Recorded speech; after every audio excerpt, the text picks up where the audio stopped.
Halo, apa kabar Bapak-bapak dan Ibu-ibu? Baik, Bu. Berhubung negara kita masih dalam pandemi, jadi hari ini kita akan melakukan pertemuan secara virtual saja ya. Pertemuan yang dilakukan secara virtual ini akan membahas tentang dokumen rencana penanggulangan kedaruratan bencana atau disingkat RPKB. Mengapa kita membuat dokumen RPKB?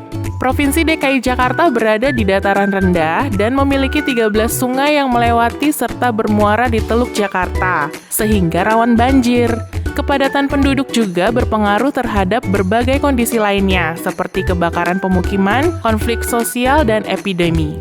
Berdasarkan Undang-Undang Nomor 24 Tahun 2007 tentang Penanggulangan Bencana pada Pasal 45 Ayat 2 menjelaskan bahwa dalam masa kesiapsiagaan diperlukan sebuah rencana penanggulangan kedaruratan bencana atau RPKB.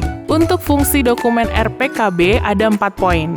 Pertama, fungsi perencanaan. RPKB berfungsi sebagai rencana induk penyelenggaraan penanggulangan fase kedaruratan bencana di daerah. Kedua, fungsi penyelenggaraan operasi penanganan darurat bencana.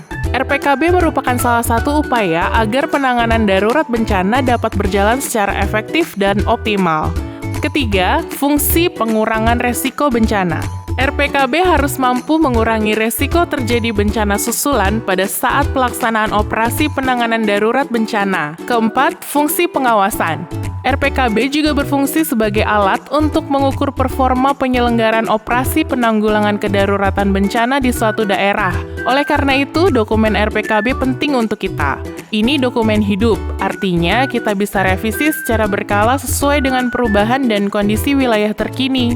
Kita sudah melakukan diskusi untuk kajian resiko bencana di wilayah kita berdasarkan kondisi wilayah seperti demografi, infrastruktur, sosial, ekonomi, dan sebagainya yang ada di kelurahan. Dari hasil diskusi yang sudah kita lakukan, Kelurahan Balai Kambang ada beberapa ancaman bencana, yaitu banjir, kebakaran pemukiman, gempa bumi, dan epidemi penyakit. Selain itu, resiko bencana ini dapat berdampak pada kelompok paling rentan seperti keluarga yang memiliki anggota keluarga disabilitas, anak balita, ibu hamil, ibu menyusui, dan lansia. Untuk itu, kita juga perlu memperhatikan kebutuhan evakuasi pada mereka. Bencana banjir menjadi prioritas kita karena ini yang paling sering terjadi di wilayah kita. Kita punya FKDM, KSB, Karang Taruna, PPSU, PKK, LMK, RT atau RW, Tagana, kader, pemerintah, dan seluruh masyarakat yang harus bekerja sama mengurangi risiko bencana yang bisa saja terjadi di wilayah kita. Untuk memaksimalkan koordinasi dalam menjalankan peran setiap komponen yang ada di masyarakat dan pemerintahan, kita menyusun dan menyepakati struktur komando. Setelah ini, kita akan lihat tahapan bagaimana proses tanggap darurat kita lakukan sesuai dengan dokumen RPKB yang sudah kita buat bersama. Berikut videonya. Simulasi tanggap darurat bencana banjir. Ya, halo? Lurah mendapatkan informasi bahwa Bendungan Katulampa siaga 2. Informasi tersebut diteruskan ke staf kelurahan dan warga melalui WhatsApp group.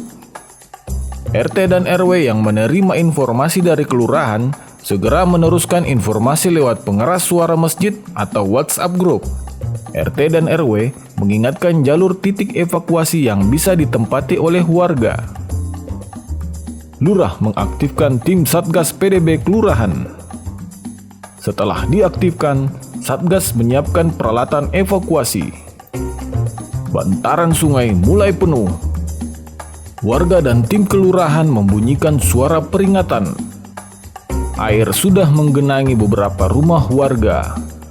Setelah air sudah mulai naik, FKDM melakukan kajian cepat dengan Satgas peralatan lengkap. Setelah melakukan pantauan, tiap bidang melaporkan hasil kajian dan kesiapan timnya. Tim membujuk warga agar mau dievakuasi dan menandai warga yang sudah berhasil dievakuasi dengan pita kuning karena kondisi kurang baik dan pita hijau karena kondisi sehat. Tugas masing-masing tim kesehatan, menerima warga yang berhasil dievakuasi dan langsung menangani warganya. Tim logistik dan peralatan, Tim ini bertugas mendirikan dapur dan menyiapkan makanan untuk pengungsi.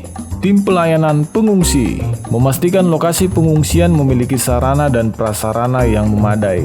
Tim layanan pendidikan bertugas menciptakan layanan pendidikan secara darurat. Tim sarana umum memeriksa kondisi fisik fasilitas umum secara berkala.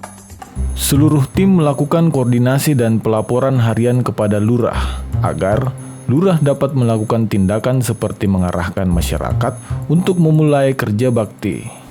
Kurang lebih seperti itu simulasinya. Kita berharap tidak akan ada bencana lagi, tetapi sekalipun nantinya akan ada, maka kita sudah punya panduannya.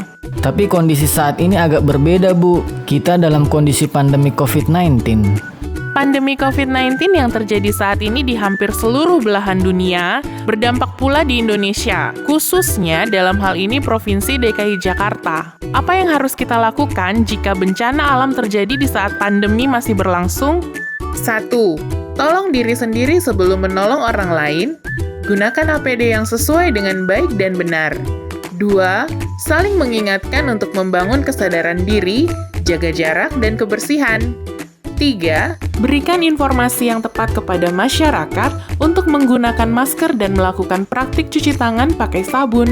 4. Tidak menstigma atau mencap orang yang berstatus PDP, ODP, positif COVID-19. Lebih baik kita memberikan dukungan kepadanya maupun kepada keluarganya untuk sembuh. 5. Saling membantu dan memberikan dukungan satu sama lain, memahami bahwa memang kondisi ini tidak mudah lagi bagi kita semua. 6. Tidak perlu takut untuk mengakui atau bercerita jika kita mengalami gejala tertentu. Ini adalah salah satu cara mencegah penyebaran. Bagaimana Bapak Ibu? Apa ada pertanyaan lagi? Tidak. Kalau begitu, rapat virtual hari ini kita tutup dengan doa. Semoga pandemi COVID-19 segera berakhir dan kita dijauhkan dari musibah lainnya. Amin.